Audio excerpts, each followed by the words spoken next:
ఈరోజు తెలుగుదేశం పార్టీ పరిస్థితి ఎలా ఉందంటే, తెలుగుదేశం పార్టీ పరిస్థితి చంద్రబాబు నాయుడు రామారావుకి ద్రోహం చేసి ఆ ముఖ్యమంత్రి పదవి, పార్టీ అధ్యక్ష పదవి తీసుకున్నప్పుడు 99లో అటల్ బిహారీ వాజ్పేయిని అడ్డం పెట్టుకుని ఎన్నికల్లో గెలిచి ఎన్టీ రామారావు బొమ్మలో పేర్లు మొత్తం తీసాడు. ఎవరన్నా నాబోటి వాళ్ళు పెడితే పిలిచి వార్నింగ్లు కూడా ఇచ్చి ఎన్టీఆర్ బొమ్మ పెడితే తాట తీస్తా, తోలు తీస్తానని చెప్పి పార్టీలో కూడా బెదిరించినటువంటి నీచుడు చంద్రబాబు నాయుడు ఈరోజు డిఫాల్టర్ అయిపోయాడు.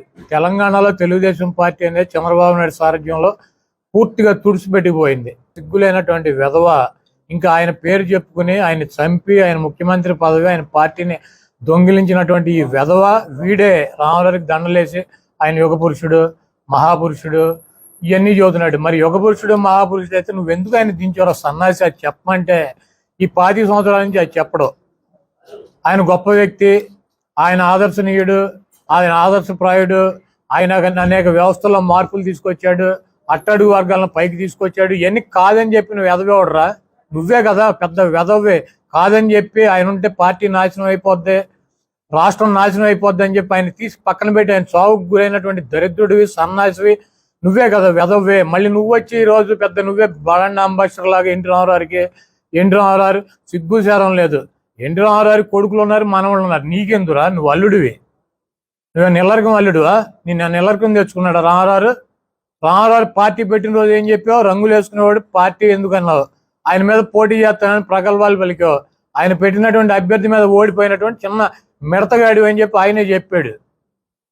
ఇటువంటి సన్నాసి, ఇటువంటి వెధవ మళ్ళీ ఎన్టీ రామారావుకి 100వ రోజు జన్మదినం రోజు ఆయనకు వెన్నుపోటు పొడిచి మళ్ళీ ఆయన అడ్డం పెట్టుకుని ప్రజలకు వెన్నుపోటు పడవాలని చెప్పి నిర్ణయించుకున్నాడు.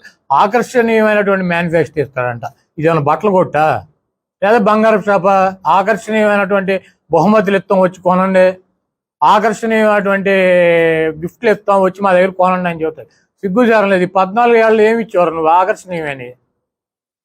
ఏమిచ్చి 14 సంవత్సరాలు ఆకర్షణీయమని? రుణమాఫీ చేస్తానని నాళ్ళ ముంచటం, డ్వాక్రా రుణమాఫీ చేస్తానని నీళ్ళ ముంచటం, ఈ రాష్ట్రంలో ఎవరికి నిరుపేదకు 1 సెంటు స్థలం కూడా ఇవ్వనటువంటి వెధవేవడం ఉన్నాడంటే 14 సంవత్సరాలు ముఖ్యమంత్రిగా పనిచేసి నువ్వే. నీ బతుకంతా ఈ రాష్ట్ర ప్రజలకు తెలుసు. అందుకే నీ కుక్క బతుకు. నీకన్నా ఆడు పప్పుగాడు. ఆడు ఎందుకు తిరుగుతున్నాడు తెలియదు, ఎద్దులాగా ఆడు తిరుగుతాడు. ఈ నదులు అచ్చునాయుడు గాడిని. ఆడికి పశువులు పాకేయాలి, ఆడికి మనుషులకి ఇచ్చేటువంటి ఇళ్ల స్థలాల గురించి ఆడితో ఎందుకు మాట్లాడుతూ ఆడికి పనికి రాదంట. ఆడికి పనికిరాదు, ఎందుకంటే ఆడికి గడ్డి వాము పెట్టుకుంటా కూడా పనికిరాదు. ఆ సెంటు స్థలంలో దున్నపోతు అవతారం ఒకటి వేసుకుని అంత స్క్రాప్ నా కొడుకులు అంతా రాజమండ్రిలో చేరి పనికిమాలిన నా కొడుకు పక్క రాష్ట్రాల నుంచి తీసుకొచ్చి ఏదో కబుర్లు, ఏదో బిల్డప్. నువ్వు ఒక పనికిమాలిన సవటవి, సన్నాసివి అని తెలుసు. ఎన్టీ రామారావుకి వారసులు ఉన్నారు. నిన్ను తరిమేసి వాళ్ళ పార్టీని హ్యాండ్ ఓవర్ చేసుకుంటారు.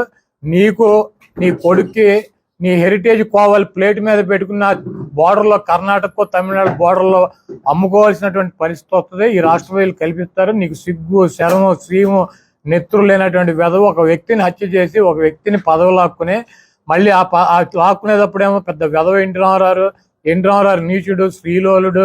ఆయన ఉంటే రాష్ట్రం నాశనం అయిపోద్ది, పార్టీ నాశనం. నువ్వేం చేసావు? పార్టీని, రాష్ట్రాన్ని 2 ముక్కలు చేసావు వెధవే.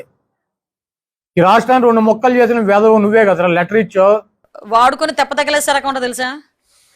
ఏదంటారు, ఏరు దాటాక తెప్ప తగిలేయడం అంటారు.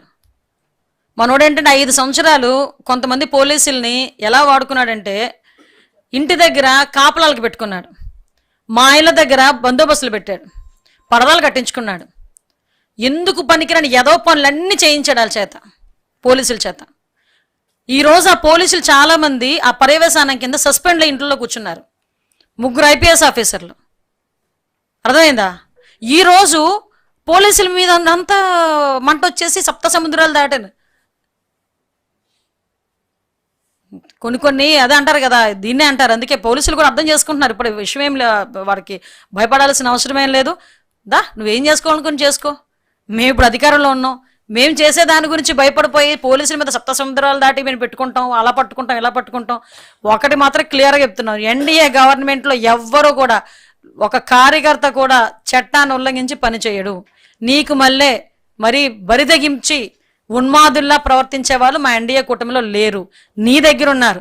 నీకు చెప్తున్నా, సోషల్ మీడియాలో నోటుకొచ్చినట్టు మాట్లాడి ఎలాగైనా ఒక పిచ్చ ఆనందం పొంది, రాక్షస ఆనందం పొంది, నేను ఎక్కడో కూర్చుంటాను, ఎక్కడో ఐడి పెట్టి నేను ఇక్కడ ఎక్కడో కామెంట్ పెడతాను, నన్ను ఎవడు ఏమి చేయలేడులే అనుకుంటే వాళ్ళకి చెప్తున్నా సప్త సముద్రాలు దాటున్నా కూడా మిమ్మల్ని పట్టుకుంటాం. ఎవడో బయటోడు అంటున్నాడంటే పోనీ ఓకే, అరే నువ్వు వెనకాతలు నీ భార్యకి పియ్య కింద ఉండేవాడంట అతగాడు, వాడు నోటుకొచ్చినట్టు సోషల్ మీడియాలో పెడుతున్నాడు, ఎక్కడో 4 గోట్ల మంచి వాగేసి వెళ్ళిపోవట్లా, పబ్లిక్ డొమైన్లోకి వచ్చి పబ్లిక్ అంతా చూస్తున్న విధంగా సోషల్ మీడియాలో పెడుతున్నాడు.